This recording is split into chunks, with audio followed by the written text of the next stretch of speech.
Good morning বন্ধুরা, আজ হলো 30 নভেম্বর রবিবার। আজকের সকালের বিশেষ বিশেষ খবরগুলি হলো: রাজ্যে বর্তমান ভোটার তালিকায় 35 লক্ষেরও বেশি ভোটারের নাম বাদ যাওয়ার ইঙ্গিত মিলেছে। এই তথ্য শনিবার নির্বাচন কমিশনের তরফেও পাওয়া গিয়েছে। উল্লেখ্য, চলতি মাসের 4 নভেম্বর থেকে শুরু হয়েছে ভোটার তালিকার বিশেষ নিবিড় সংশোধনীর কাজ। জোরকদমে কাজ চলছে এবং তা একরকম শেষ পর্যায়ে রয়েছে। শনিবার জাতীয় নির্বাচন কমিশনের তরফেও প্রাপ্ত তথ্য মিলিয়ে দেখা হয়েছে কলকাতায় রাজ্য জুড়েই 23টি জেলায় একযুগে চলছে গুরুত্বপূর্ণ এই কাজ। সূত্রের খবর অনুযায়ী এসআইআরে খসড়া ভোটার তালিকায় 35,23,800 জনের নাম বাদ পড়ার আশঙ্কার কথা জানানো হয়েছে। শনিবার সন্ধ্যায় রাজ্য মুখ্য নির্বাচন আধিকারিকের দফতরের এক পদস্থ আধিকারিকের এই পর্যবেক্ষণ। এক পদস্থ আধিকারিকের বক্তব্য হল, মোট 4 ভাগে তথ্য জমা পড়ে রয়েছে এই 35 লক্ষের তালিকায়। প্রথমত, মৃত ভোটার 18,70,000। দ্বিতীয়ত, 3,80,000 অনুপস্থিত। তৃতীয়ত, 11,82,000 ভোটার এক জায়গা থেকে অন্যত্র সরেছে। চতুর্থ, 77,565 জনের ডুপ্লিকেট ও নথি অনুযায়ী একের অধিক তথা 2 জায়গা নাম রয়েছে ভোটার তালিকায়। পরবর্তী খবরটি হল, শ্রীভূমির জেলা কৃষি আধিকারিক এক বিজ্ঞপ্তি যুগে জানিয়েছেন, আজ বদরপুর, নীলামবাজার, পাতারকান্দি ও রামকৃষ্ণনগর চক্র আধিকারিকের কার্যালয়ে কৃষি রাজস্ব আদালতের মাধ্যমে কৃষকদের পঞ্জীকরণ করা হবে। পাশাপাশি 1 ডিসেম্বর শ্রীভূমি সদর রাজস্ব চক্রের অধীনে মালেগড় উন্নয়ন খণ্ড কার্যালয় সাদারাশিতে কৃষকদের পঞ্জীকরণের কাজ সম্পন্ন করা হবে। জেলার সব কৃষকদের আধার কার্ডে নিজ নামের জবানবন্দির নথি ও আধার সংযুক্ত মোবাইল ফোন নিয়ে সকাল 10টায় সংশ্লিষ্ট চক্র আধিকারিকের কার্যালয়ে ও উন্নয়ন খণ্ড কার্যালয়ে উপস্থিত থাকতে জেলা কৃষি আধিকারিক আহ্বান জানিয়েছেন। পরবর্তী খবরটি হল, শিলচর ও ত্রিপুরার রেলযাত্রীদের জন্য সুখবর। আগামী 1 ডিসেম্বর থেকে 1564 শিলচর আগরতলা এক্সপ্রেস পেচারতল স্টেশনে পরীক্ষামূলকভাবে স্টপেজ দেওয়া শুরু করবে।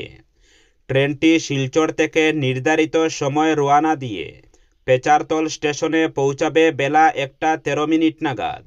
সেখানে 2 মিনিট স্টপেজ দিয়ে এক্সপ্রেস ট্রেনটি আগরতলার উদ্দেশ্যে রওনা দেবে বেলা 1:15। তেমনি 1563 আগরতলা শিলচর এক্সপ্রেস আগরতলা থেকে নির্ধারিত সময়ে রওনা দিয়ে পেচারতল পৌঁছাবে বেলা 2:01। সেখানে 2 মিনিট স্টপেজ দিয়ে শিলচরের উদ্দেশ্যে রওনা দেবে 2:03। উল্লেখ্য, যাত্রীদের সুবিধা ও চাহিদা বৃদ্ধির জন্য এই ব্যবস্থা নিয়েছে এনএফরেল। পরবর্তী খবরটি হল, জেনজি আন্দোলনের ভয়াবহতা দেখল বড়োল্যান্ড। শনিবার জেনজি আন্দোলনের ঝলক দেখালো কুকড়াঝাড়ের ছাত্রছাত্রীরা।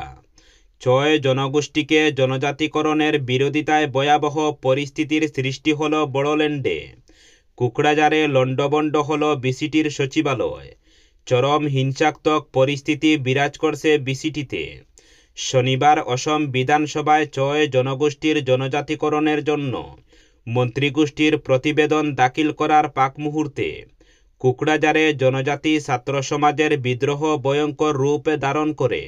6 জনগোষ্ঠীর জনজাতিকরণের বিরোধিতা করে জনজাতি ছাত্রছাত্রীরা বিসিটি পরিষদীয় ভবনে প্রবেশ করে চেয়ার টেবিল, আসবাবপত্র, টিভি ইত্যাদি ভেঙে লণ্ডভণ্ড করে দেয়। ছাত্ররা বিধান পরিষদীয় ভবনে প্রবেশ করে এভাবে লণ্ডভণ্ড করার ঘটনা রাজ্যে এই প্রথম এবং অভূতপূর্ব ঘটনা, যা নিয়ে রাজ্য জুড়ে তীব্র প্রতিক্রিয়ার সৃষ্টি হয়েছে।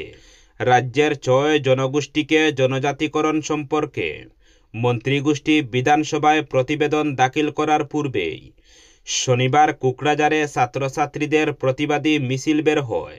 বড়োল্যান্ড বিশ্ববিদ্যালয় থেকে ছাত্রছাত্রীরা 6 জনগোষ্ঠীর জনজাতিকরণের বিশাল প্রতিবাদী মিছিল বের করেন। এই বিশাল প্রতিবাদী মিছিলে জনজাতি ছাত্রছাত্রীরা অংশগ্রহণ করেন। জেলাশাসক মাসান্দা এম পার্টন, পুলিশ সুপার অক্ষত গর্গ সহ অন্য পদস্থ আধিকারিকরা বহু কসরত করে পরিস্থিতি নিয়ন্ত্রণ করেন। জেলাশাসক প্রতিবাদী ছাত্রছাত্রীদের সঙ্গে আলোচনায় বসেন। তিনি জানান, ছাত্রছাত্রীদের দাবি সরকারকে অবগত করা হবে। এরপর ছাত্রছাত্রীরা আন্দোলন স্থগিত করেন। আন্দোলনকারীরা অসম সরকারের ৬ জনগোষ্ঠীর জনজাতিকরণের প্রস্তাব বাতিল করার দাবিতে অসমের মুখ্যমন্ত্রী কেন্দ্রীয় সরকারের জনজাতি পরিক্রমা এবং বিসিটি সরকারের উদ্দেশ্যে লেখা স্মারকপত্র জেলাশাসকের হাতে তুলে দেন। পরবর্তী খবরটি হল, স্কুল কলেজে টিউটর ব্যবস্থা বদলে সম্মত হল না সরকার। বিধানসভায় প্রাদেশিকরণ আইন সংশোধন করা হলেও টিউটর ব্যবস্থা বহাল রয়েছে। তবে নির্ধারিত যোগ্যতা অর্জনের জন্য টিউটরদের আরও 2 বছর সময় দেওয়া হয়েছে সংশোধিত আইনে। তাছাড়া কলেজ শিক্ষকদের বেতন এখন বছরে 6% করে বাড়বে। কলেজের অশিক্ষক কর্মচারীদেরও বেতন বাড়বে বছরে 6% করে। স্কুলের টিউটররা স্থানীয় বেতনে কাজ করে চলেছেন, তাই তাদের শিক্ষকের মর্যাদা দেওয়ার দাবি করেন বিরোধীরা। তবে বিধানসভায় শিক্ষামন্ত্রী রনজ পেগু বলেন, টেটে ডিএলইডি ছাড়া এখন শিক্ষক নিয়োগ করা সম্ভব নয়। শিক্ষার অধিকার আইনে রয়েছে এই শর্ত। তাই টিউটরদের চাকরির 5 বছরের মধ্যে নির্ধারিত যোগ্যতা অর্জনের শর্ত দেওয়া হয়েছিল। এর মধ্যে অনেকে টেটে ডিএলইডি উত্তীর্ণ হয়েছেন, তাদের শিক্ষক পদে উন্নতি করা হয়েছে। তবে আইন সংশোধন করে এবার নির্ধারিত যোগ্যতা অর্জনের জন্য আরও 2 বছরের সময় দেওয়া হয়েছে টিউটরদের। কলেজ শিক্ষকদের ক্ষেত্রে নেট স্লটে উত্তীর্ণ হওয়ার শর্ত রয়েছে। 5 বছরের মধ্যে টিউটরদের সেই যোগ্যতা অর্জন করতে হবে। তখন অ্যাসোসিয়েট প্রফেসর পদে উন্নতি করা হবে তাদের।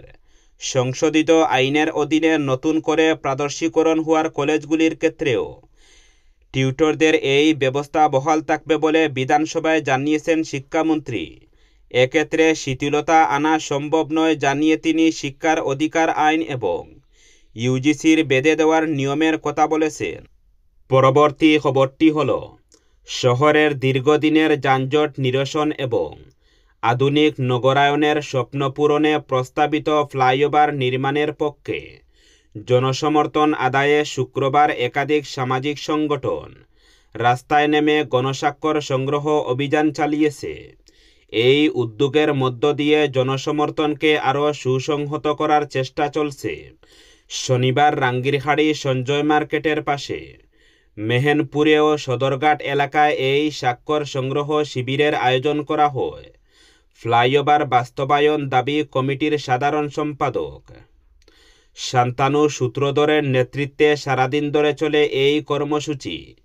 কমিটির কথায়, শিলচরের যানজট নিরসন এবং শহরের সার্বিক উন্নয়নের জন্য ফ্লাইওভার এখন সময়ের দাবি। তারা জানান, প্রায় 1 দশক ধরে এই ফ্লাইওভার নির্মাণের দাবি জানিয়ে আসছেন শহরবাসী।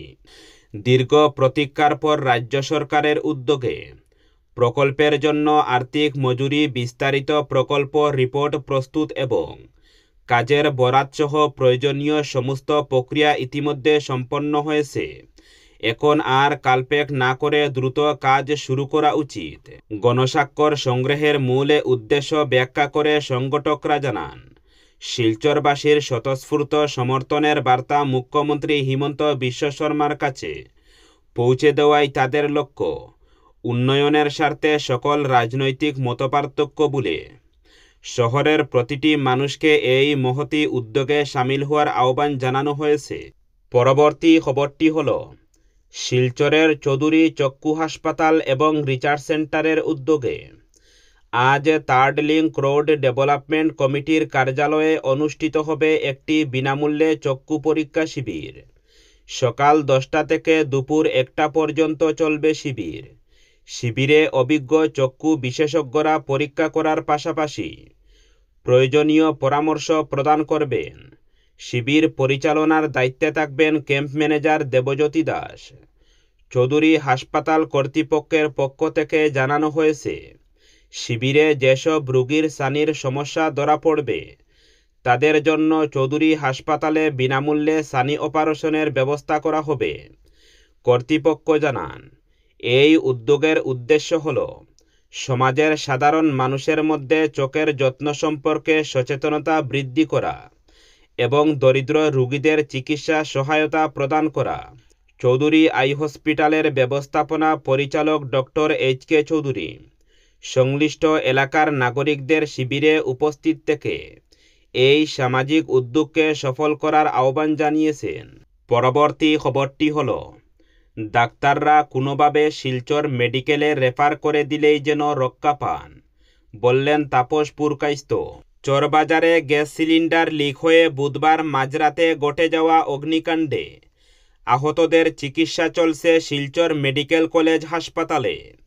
গুরুতর আহত রোগীদের শারীরিক অবস্থার খোঁজ নিতে গুয়াহাটি থেকে ফিরে কালবিলম্ব না করে শিলচর মেডিকেল কলেজ হাসপাতালে ছুটে যান শ্রীভূমি জেলা কংগ্রেস সভাপতি তাপস পুরকাইস্ত। তিনি মেডিকেল কলেজে গিয়ে রোগীদের শারীরিক অবস্থার খোঁজ নেওয়ার পাশাপাশি তাদের সঙ্গে থাকা অ্যাটেন্ডেন্টদের সঙ্গেও কথা বলেন। এদিন জেলা কংগ্রেস সভাপতি ব্যক্তিগতভাবে যথাসম্ভব সহায়তা করেন এবং পাশে থাকার কথা জানান। তাপস পুরকাইস্ত অগ্নিকাণ্ডে আহত লোকজন সহ ক্ষতিগ্রস্ত পরিবারকে সরকারি সাহায্য প্রদানের দাবি জানান। এছাড়াও শ্রীভূমি সিভিল হাসপাতালের ভয়াবহ অবস্থার সমালোচনা করে বলেন, হাসপাতালের প্রাথমিক চিকিৎসার বেড অবস্থা নেই। সিভিল হাসপাতালের পরিষেবা পুরোপুরি ভেঙে পড়েছে। সামান্য জখম প্রাপ্তদেরকেও এখন থেকে সোজা শিলচর মেডিকেলে পাঠিয়ে দেওয়া হয়। তিনি বলেন, ডাক্তাররা কোনোভাবে রেফার করে দিলেই যেন রক্ষা পান। বলেন, বিভাগীয় যুগ্ম স্বাস্থ্য সঞ্চালককে কদিন আগেই এ নিয়ে অবগত করা হয়েছে কংগ্রেসের তরফে, কিন্তু এখনও পদক্ষেপ নেওয়া হয়নি। শীঘ্রই হাসপাতালে উন্নত চিকিৎসা পরিষেবার ব্যবস্থা না হলে কংগ্রেস তীব্র আন্দোলন গড়ে তুলতে বাধ্য হবে বলে তিনি হুঁশিয়ারি দিয়েছে।